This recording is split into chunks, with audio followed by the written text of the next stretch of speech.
दाऊद इब्राहिम एक notorious Indian gangster और आतंकवादी है जिन पर 1993 के मुंबई बॉम्बिंग्स के मास्टरमाइंड होने का आरोप है। उन्हें कई आतंकवादी संगठनों से जोड़ने का भी शक है और इंटरपोल के द्वारा दुनिया के सबसे वांटेड अपराधियों में से एक है। दाऊद इब्राहिम का जन्म 26 दिसंबर 1955 को रत्नागिरी, महाराष्ट्र, इंडिया में हुआ था। उनका बचपन डोंगरी, मुंबई में गुजरा था और उनके पिता एक पुलिस कांस्टेबल थे। दाऊद का बचपन बहुत मुश्किल था और वो छोटी सी उम्र से ही अपराधों में शामिल थे। उन्होंने स्कूल छोड़ दिया और अपने बड़े भाई शब्बीर इब्राहिम कसकर के साथ काम करने लगे, जो कि एक गैंगस्टर थे। दाऊद ने लेट 1970s में अपनी खुद की गैंग शुरू की और धीरे धीरे मुंबई के सबसे ताकतवर और डर की माने जाने वाले गैंगस्टरों में से एक बन गए।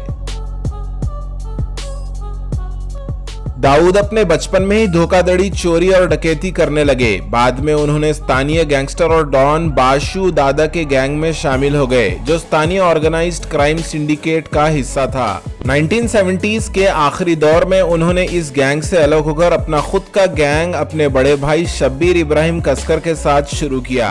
शब्बीर को राइवल पठान गैंग के द्वारा मारा जाने के बाद दाऊद उनके गैंग का एक मत्या स्वामी बन गए, जिसे डी कंपनी के नाम से जाना जाता है। उन्होंने फिर ज्यादातर gold smuggling, real estate, extortion और ड्रग ट्रैफिकिंग में हिस्सा लिया। उनके खिलाफ हत्या के आरोप में मुंबई पुलिस द्वारा खोजते हुए उन्होंने 1986 में दुबई चले गए। अगले कुछ सालों में दाऊद ने अपने सेकंड इन कमांड छोटा राजन के साथ अपने गैंग को और भी ज्यादा बढ़ाया, जिसके साथ उनके गैंग के 5000 से भी ज्यादा सदस्य थे और 1990s के आरंभ तक हर साल 150 करोड़ रुपए का लाभ करते थे। United states department of the treasury के फॉरेन एसेट्स कंट्रोल ऑफिस ने इब्राहिम को स्पेशली डेजिग्नेटेड नेशनल लिस्ट और foreign narcotics kingpin designation act के तहत एक आतंकवादी के रूप में चुनौती किया, जिसके तहत अमेरिकन वित्तीय संस्थानों को उनके साथ काम करने से मना किया गया और उनके नियंत्रण के अंतर्गत माने जाने वाले संपत्ति को सीज किया। ट्रेजरी डिपार्टमेंट के पास इब्राहिम के बारे में एक फैक्ट शीट है, जिसमें उनके सिंडिकेट के smuggling route South Africa, Middle East और अफ्रीका से शामिल है, जो आतंकवादी संगठन अल-कायदा के साथ शेयर किए जाते हैं और इस्तेमाल किए जाते हैं। फैक्ट शीट में यह भी बताया गया कि इब्राहिम के सिंडिकेट को यूनाइटेड किंगडम और वेस्टर्न यूरोप में नारकोटिक्स के बड़े लेवल के शिपमेंट में शामिल किया जाता है। उन्हें अल-कायदा के लीडर उसामा बिन लादेन के साथ संपर्क भी होने का आरोप है। लेट 1990s में तालिबान की सुरक्षा के अंतर्गत इब्राहिम अफगानिस्तान गए थे। दाऊद इब्राहिम के अभी के समय में चल रहे अपराध है terror funding, drug trafficking, gun running, extortion और मनी लॉन्ड्रिंग। उन्होंने कराची, दुबई और इंडिया में रियल एस्टेट में भी बड़ी इन्वेस्टमेंट की है। उन्हें हवाला सिस्टम का भी कंट्रोल होने का आरोप है, जो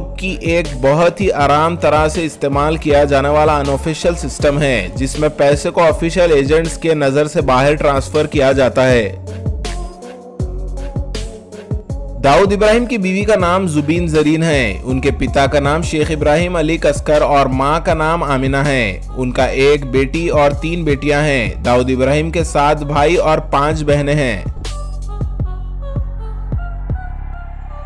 दाऊद इब्राहिम कहाँ रहते हैं, उसका एग्जैक्ट लोकेशन किसी को भी पता नहीं है। पहले दाऊद इब्राहिम को पाकिस्तान में रहते थे ऐसा माना जाता था और फिर यूनाइटेड अरब एमिरेट्स में। इंडिया कहते हैं कि उन्होंने अब पाकिस्तान अफगानिस्तान बॉर्डर में शिफ्ट हो चुके हैं।